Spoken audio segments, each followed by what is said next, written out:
July, we went to the Democratic Republic of the Congo, which is a giant country in Central Africa. It stretches down to Southern Africa. And we went to the southern part of the DRC, as it's known, which is called the copperbelt. It's the richest vein of copper anywhere on the planet. And it also contains about 2/3 of the entire world supply of cobalt. Cobalt is an essential ingredient. It's in every one of our smartphones, it's in our computers, and most importantly, it's in electric vehicles. And so as the world transitions to electric vehicles, the demand for cobalt has gone skyrocketing. We wanted to see how real local Congolese people were engaging in what's effectively very much like the old California gold rush. There are thousands of people who've just flooded into this area to dig for cobalt. Everything they find is worth a lot of money at this point. There's no protective clothing. People are just wearing whatever they're wearing. The holes in the ground where people are digging are hand dug. Supports that they use to keep the shaft open are broken bits of metal, random bits of wood. A man goes down the hole with a burlap sack, a plasticky burlap sack, which is attached to a bunch of ripped burlap sacks which act as rope, and he fills it full of cobalt. His teammates pull it up by hand. While we were there, walking towards the mine, I saw this young kid walking towards me. He's 11 years old, and he was carrying probably about 30 to 40, 50 pounds of cobalt on his back. He'd never been to school, totally illiterate, and that was his only job. The bottom line is, if you buy an electric vehicle, certainly if you buy smartphones, you really don't have 100% certainty that that mineral has not involved, at some level, child miners. It's our concern. Children are not supposed to work in the mines, and they are dying there. Many are dying on bad conditions. Je disais que l'Union est plutôt... La ville de Congolese, c'est une ville minière. Elle était au départ avec l'Union minière du Haut-Katanga, qui est l'ancêtre de la GECAMI, ensuite la GECAMI. Donc pratiquement les 3/4 de la population de Congolese vit de la GECAMI. Alors dès lors que le pouvoir en place, depuis pratiquement 2000, a commencé à démanteler la GECAMI, à céder les gisements aux entreprises chinoises, libanaises.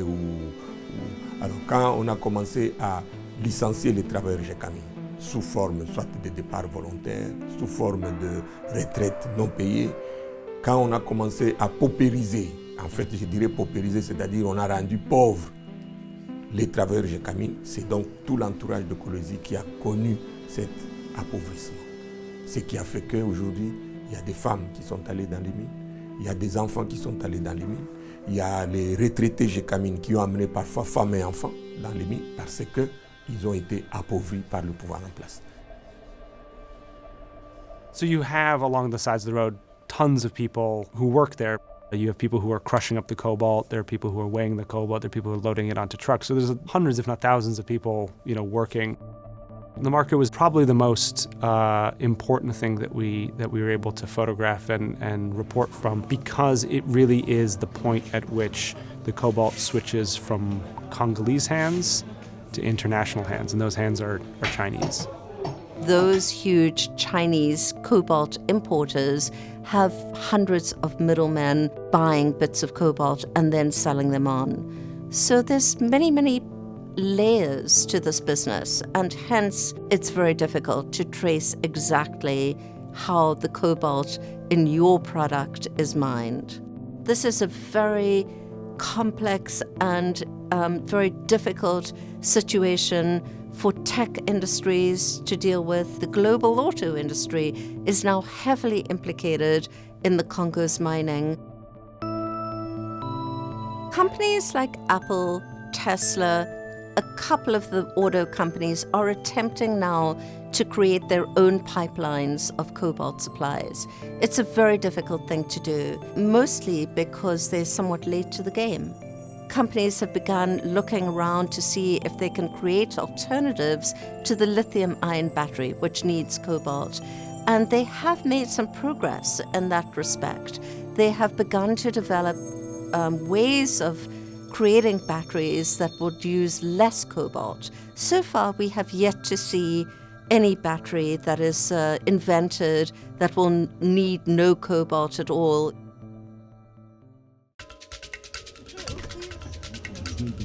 We were really kind of hounded by the local authorities and the local police. They pretty much blocked everything we wanted to see and wanted to do. You know, all the photographs that you see, the video you see, was taken, to spite them rather than thanks to them. I had brought this GoPro along with me with the sole intention of putting it on somebody else's head to film what was going on. And I realized halfway through the reporting trip that, in fact, the story was also the way that the government was going out of its way to stop us working. So I ended up putting it on. Et des difficultés pour vous faire accéder à certains sites, des sites où, même si la lutte contre le travail des enfants, nous l'avons fait depuis 12 ans, nous avons essayé dans la mesure du possible de sortir le maximum d'enfants dans les mines, mais il y a toujours des reliquats. C'est-à-dire qu'il y a toujours quelques-uns encore qui traînent. Il y a des jours où, quand vous y allez, sans qu'on ait averti les gens qui sont dans les mines, vous trouvez effectivement des enfants en train de faire tel ou tel travail. Donc il y a toutes ces questions-là, toutes ces questions qui font que les gens ont des difficultés pour vous faire accéder aux mines facilement. Donc c'est tous ces problèmes-là qui font que le secteur, il est tout à fait bouclé. The entire world needs cobalt, and this one province of this one country has 2/3 of the world's supply. That is an immense amount of power and an immense amount of money. And you want to control that. Anybody would want to control that. And reporters showing up and asking questions and probing challenges that power.